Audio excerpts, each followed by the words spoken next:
नमस्कार मित्रांनो, trade Hunter Marathi YouTube चॅनलवर तुमचं स्वागत आहे.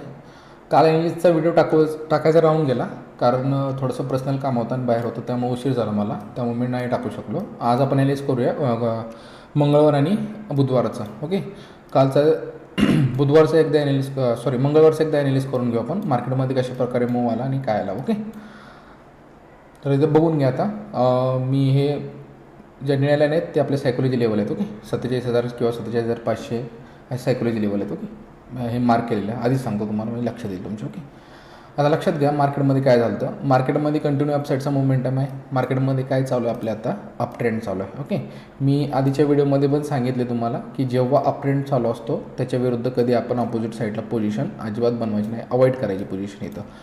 ओके, अवॉइड करायची. जरी काय झालं तरी पी साईडची जास्त करून आपण पोझिशन अवॉइड करतो, कारण पी साईडला टार्गेट देतं मार्केट. हे तर दिलेलं आहे टार्गेट. ओके, शुक्रवारी टार्गेट दिलेलं आहे इथं, सोमवारी टार्गेट दिलेली आहे इथं मंडेला. ओके, पण ही क्वचितच होतं असं, आणि मोठं टार्गेट नाही भेटत आपल्याला. ओके, त्यामुळे आपण अवॉइड करतो. अप ट्रेंडमध्ये जास्त करून आपण सी ईचीच पोझिशन बनवतो. त्यामुळे आपण बघा आपले मॉर्निंगचे सगळे कॉल सी ईचेच आहेत, आपण अपोजिटला अजिबात जात नाही.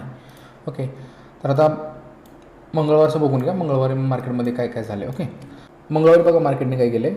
मार्केटनी गॅपडाऊन ओपन दिला आहे, नॉर्मल गॅपडाऊन आहे हा, मोठा गॅपडाऊन नाही. ओके, बघा पॉईंटने बघायला गेलं आपण तर फक्त 80+ पॉईंटचा गॅपडाऊन आहे हा. ओके, तर लक्षात घ्या मार्केटने काय केलं, मार्केटने ओपन झालेला एक रेड कॅन्डल फॉर्म केली. ओके, ही रेड कॅन्डल फॉर्म केली. जे इथं बाहेर बसले होते, ओके, इथं बाहेर बसले होते सोमवारी, की मार्केट आता अप साईडला चाललं आहे. ह्यांची रिटेसमेंट आणखीन झाली नव्हती, मार्केटने यांची रिटेसमेंट दिली नव्हती. मग मार्केटने काय केलं, ओपन झाल्या ह्यांना बाहेर काढले. आपण फिबोनाची टूल लावून एकदा बघा, ओपन झाले ह्यांना बाहेर काढले, हे बघू शकता तुम्ही. जेव्हा गॅपडाऊन शो होतो ह्या बाहेरला, जेव्हा 9:07 गॅपडाऊन शो होतो मार्केटमध्ये, तेव्हा ते मार्केट ओपन झालं त्यांची पोझिशन कट करायला चालू करतात, कारण एवढा अप ट्रेंड चालू आहे आणि अचानक जर गॅपडाऊन झाला तर त्यांना भीती असते की मार्केट आणखीन खाली पडत नाही.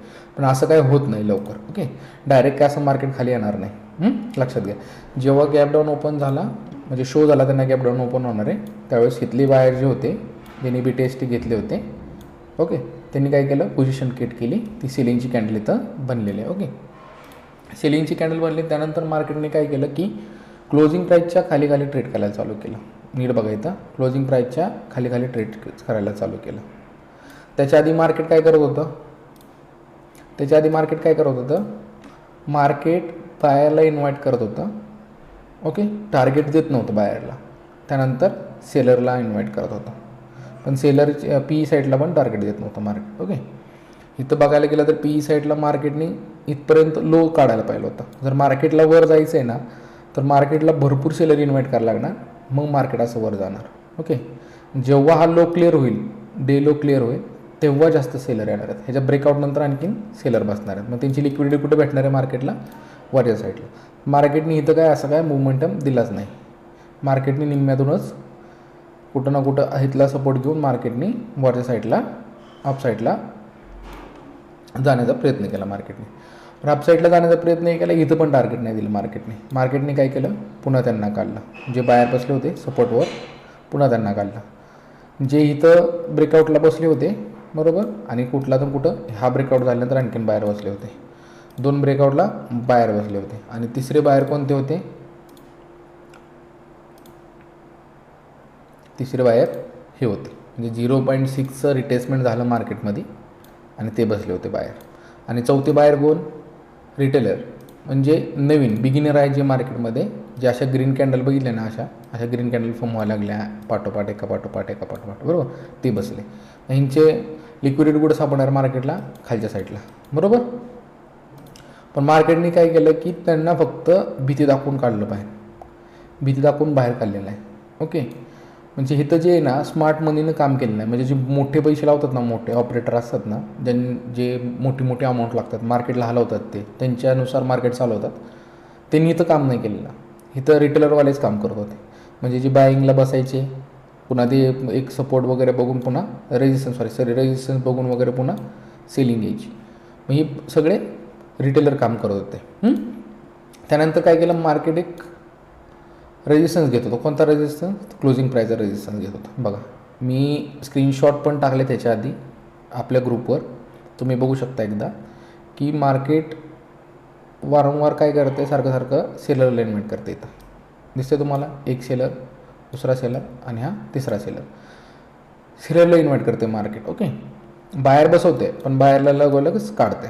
पण जास्त करून कोण इन्व्हाइट होते इथून, क्लोजिंग प्राईसच्या खाली सेलर इन्व्हाइट होतात. मग त्यांची लिक्विडिटी मार्केटला कुठं सापडणार आहे, वरच्या साईडला. ओके, ही जी क्लोजिंग प्राईस आहे, मी क्लोजिंग प्राईस ड्रॉ करतो म्हणजे तुम्हाला समजून जाईल.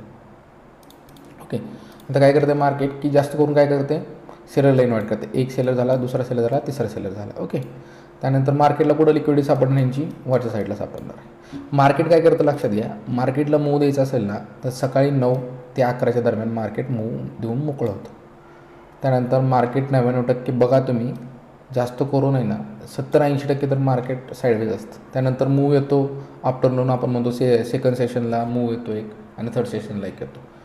ते आपण गृहीत धरायचेच नाहीत, कारण एवढ्या वेळ तो कोणी तुम्ही मार्केटमध्ये थांबणार नाही. ओके, हे कॅपॅसिटी असते मार्केटमध्ये थांबायची. सकाळी मूव मिस झाला, ही झालं, ती झालं की आपण म्हणतो जाऊ द्या आता 1 वाजले, ही झाली ती. एवढ्या वेळ कोण मार्केटमध्ये नाही थांबत. त्यामुळे सकाळचा मूव जास्त करून कॅप्चर करायचा प्रयत्न करा. मी वारंवार सगळ्यांना सांगतो आहे, जे कॉल येतील सकाळची मूव कॅप्चर करायचा प्रयत्न करा. ओके, त्यानंतर मार्केट साईडवेजच राहतं. ह्याच्या आधी झालेल्या, ह्याच्या आधीच्या व्हिडिओमध्ये तुम्ही बघू शकता. पण तिथं मार्केटने काय केलं, क्लोजिंग प्राईसच्या खाली सेलरला इन्व्हाइट करत होतं मार्केट. ओके, त्यांची लिक्विडिटी वरच्या साईडला होते मार्केटला. मार्केटने काय केलं, हा मूव दिलेला आहे ना, हा ब्रेकआउट जो दिला आहे ना, हा ब्रेकआउट तो किती वाजता दिला आहे बघा, 1 वाजता दिला आहे. ओके, आपला टाईम किती आहे, 9:15 ते 11 वाजेपर्यंत. 1 वाजेपर्यंत मार्केटमध्ये कोण जास्त थांबत नाही. हा मूव आपण कॅप्चर केला असता, पण जेव्हा 1 वाजून जाते 11 नंतर आहे ना, तर थोडंसं प्रॉब्लेम येतो. त्यामुळे आपण हे कॉल देत नाही, अवॉइड करतो जास्त करून हे कॉल द्यायची. लक्षात घ्या गोष्टी. पण मार्केटला आता लिक्विडिटी ह्यांची वरच्या साईडला सापडली मार्केटला. मग काय केलं, इथं जे हे कॅन्डल बनले आहेत ना, हे लिक्विडिटी ह्यांचे आहेत. ओके, ह्यांची लिक्विडिटी जे सेलर बसले त्यांची लिक्विडिटी घेण्यासाठी मार्केटने हा मूव दिलेला आहे. पण हा मूव रिटेलवाल्यांचा आहे का नाही, हा स्मार्ट मनीवाल्यांचा आहे, ज्यांच्याकडे लाखो कोटी रुपये असतात.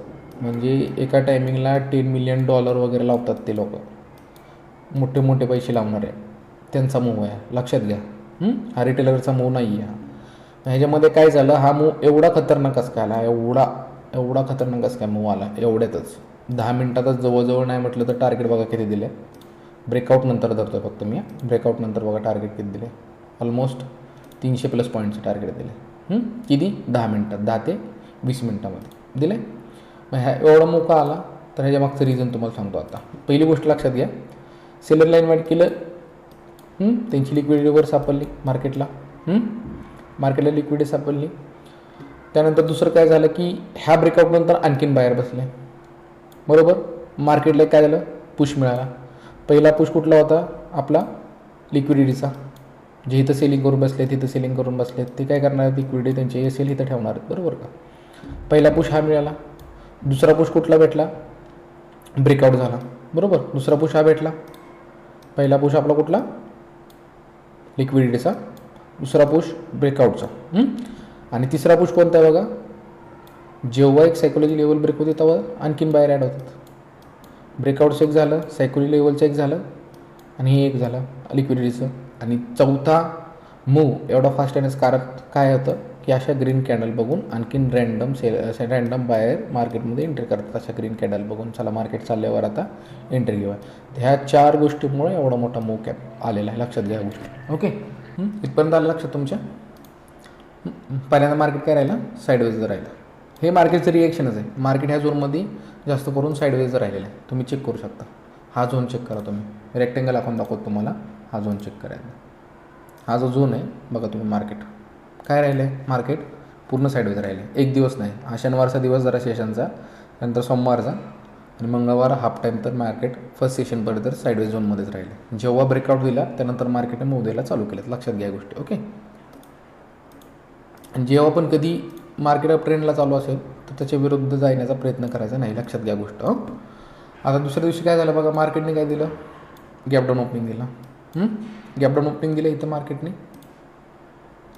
आजचं सांगतो, आजचं लक्षात घ्या.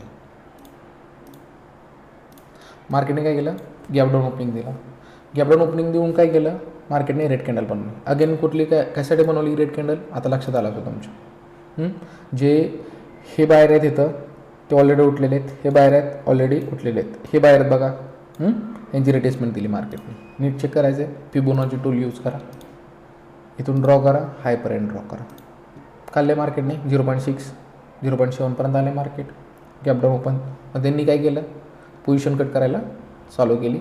सेलिंगची कॅन्डल पहिली बनलेली आहे का, पहिली कॅन्डल सेलिंगची बनली. त्यानंतर मार्केटने काय केलं, कुठं ना कुठं सायकली लेवलच्या खाली ट्रेड करायला चालू केलं मार्केट. ओके. आणि दुसरी गोष्ट, चार्ट रिपीटचा एक विषय झाला आज. लक्षात घ्या, चार्ट रिपीटचा विषय झाला. तुम्ही निफ्टी बघाल आजची, तर निफ्टीमध्ये बघा, जो जसा काल मूव आला तर निफ्टीमध्ये तसा मूव येण्याचा प्रयत्न होत होता मार्केटमध्ये. मग ते काय होतं, त्या टाईमला ट्रॅपिंग करतं मार्केट, ट्रॅप करतं. लोकांना वाटतं हां कालच्यासारखं व्हायला लागलं, आता आपण काय करूया. निफ्टी काल डाऊनफॉल चांगला दिला होता, बँक निफ्टी इथंच थांबली. निफ्टी काल फास्ट होते, फास्ट मोमेंटम देत होते. निफ्टीनं पूर्ण लो वगैरे काढून खाली बनून गेलं होतं मार्केट बरोबर. तसं निफ्टीमध्ये आणखीन व्हायला लागलं. त्यामुळं इथं काय केलं, लोकांनी पी साईडची पोझिशन बनवले बरोबर.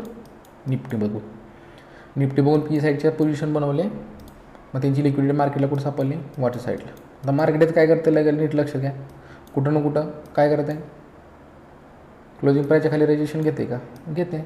काय करते, सेलरला इन्व्हाइट करते मार्केट. येतं सेलरला इन्व्हाइट केल्यानंतर त्यांची लिक्विडिटी कुठे सापडणार मार्केटला, इथं वरच्या साईडला. मी आधीच बोलले, राऊंड नंबरला लिक्विडिटी सापडते त्यांची 47,600 असो, 47,700, 47,800. ओके, इकडे लिक्विडिटी मार्केटला सापडते. हा मूव येण्याचं कारण काय, तेच आहे. पहिली गोष्ट चार्ट रिपीट, लक्षात घ्या. चार्ट रिपीट नीट बघा. निफ्टी कालची निफ्टी बघा, काल निफ्टीचा चार्ट बघा कोणता, मंगळवारचा, आणि आजचा पण बघा. स्टार्टिंगचं बघा, तुम्हाला कळून जाईल निफ्टीचं काय विषय. कोणता बघायचा आहे, कालचा बघा मंगळवार, आणि आजचा बघा बुधवारचा. निफ्टीमध्ये बघा काय रिॲक्शन झालेलं आहे. ह्या गोष्टी सगळ्या लक्षात ठेवून तुम्हाला कॉल द्यायला लागतात सगळ्या गोष्टी. आता मार्केटने इथं कुठं ना कुठं काय केलं, क्लोजिंग प्राईसच्या खाली ट्रेड करायला चालू केलं मार्केटने. क्लोजिंग प्राईसच्या ट्रेड खाली करत आहे. सारखं काय करत होतं, सायकल लेवलचा ब्रेकआउट देत होतं. मग काय करत होतं, मार्केट जास्त हेवी क्वांटिटीमध्ये सेलरला इन्व्हाइट करत होतं. दुसरी गोष्ट काय झाली आपली, निफ्टीचा चार्ट रिपीट्स. मग त्यानंतर लिक्विडिटीवर सापडले मार्केटला, आणि हा मूव आला. ओके. आता हा मूव बघा. आता तुम्हाला वाटतं ना सर की 11 नंतर एकदम परफेक्ट कॉल नाहीत बसत, काहीतरी होतं, हे होतं. बघा आता मार्केटमध्ये काय झालं, किती वाजलेत बघा. ही किती टायमिंग आहे, हो का, इथं 11 आहे का 11. आणि मूव बघा किती वाजेपर्यंत आलेला आहे. तुम्हाला मूव पण दाखवतात. 11 वाजेपर्यंत बघा मार्केटमध्ये किती हालचाल होते. त्यानंतर मार्केटमध्ये काय झालं, हे काय साईडवेज आहे ना पूर्ण. 11 नंतर मार्केट बघा ना कुठल्या झोनमध्ये, साईडवेजमध्ये आहे ना. लक्षात घ्या. सांगा, हा मूव जर आपण कॅप्चर केला, एवढा मोठा मूव मॉर्निंगलाच 11 वाजेपर्यंतच, तर तुम्ही इथं साईडवेज मार्केटमध्ये नका ना अडकून बसू. ह्या मार्केटमध्ये कॉल देण्याचा प्रयत्न करतो आपण, कारण निफ्टी काय काय वेळेस सिग्नल असे असतात की निफ्टी हा चला आता आपण पीचा कॉल देऊया निफ्टी बघून. पण काय होतं की काय काय वेळेस काल निफ्टी बघा तुम्ही, आज निफ्टी बघा तुम्ही किती फास्ट होती, बँक निफ्टी बघा किती स्लो होती, पूर्ण स्लो होती बँक निफ्टी. एवढ्याच ट्रेड केले मार्केटने. बरं ह्याचा ब्रेकआउट दिला, बरं लिक्विडिटी ह्यांची वर होती बरोबर. इथून ज्यांनी सेलिंग आणली प्रेशर देऊन, त्यांची लिक्विडिटी कुठे होती, वर होते ना. मार्केटने एवढं मोठं सेलिंग दाखवून पुन्हा ह्या कॅन्डलमध्ये पूर्ण यांची लिक्विडिटी खायला पाहिजे होती मार्केटने. आणखीन थोडंसं वर जायला पाहिलं होतं, 28,200 किंवा 28,100ची लेवल वगैरे काढा पाहिजे होते मार्केटने, पण नाही काढली मार्केटने. ह्या गोष्टी तुम्ही समजून घ्या ना, लक्षात घ्या गोष्टी. मूव कशासाठी आले, कशामुळे आले, या सगळ्या गोष्टी तुम्हाला समजून सांगितल्यात मी. आणि असेच व्हिडिओ आता रोज येणार आहेत तुमच्यासाठी. एखाद दिवस जरी मिस झाला माझ्याकडून, तर दुसऱ्या दिवशी 2 दिवसाचे व्हिडिओ देण्याचा मी प्रयत्न करेल काय. त्यामुळं आपल्या चॅनलला सबस्क्राईब करा, आणि नवीन टेलिग्राम ग्रुपची लिंक आहे ना डिस्क्रिप्शनमध्ये दिली, ती एकदा चेक करा. आणि आय बटनमध्ये पण देऊन ठेवतो टेलिग्रामची लिंक, ती पण एकदा चेक करून घ्या. आणि इंस्टाग्रामवर आपण आता नॉलेजेबल पोस्ट टाकतो आहे, जेणेकरून तुम्हाला प्राईज ॲक्शनबद्दल किंवा कॅन्डल्सबद्दल माहिती पडावी. एकदम मराठी भाषेमध्ये, सोप्या भाषेमध्ये टाकतो आपण, तुम्हाला समजावं असं. त्यामुळे एकदा इंस्टाग्राम पण चेक करा तुम्ही. ओके, चला भेटूया उद्या. Okay, thank you.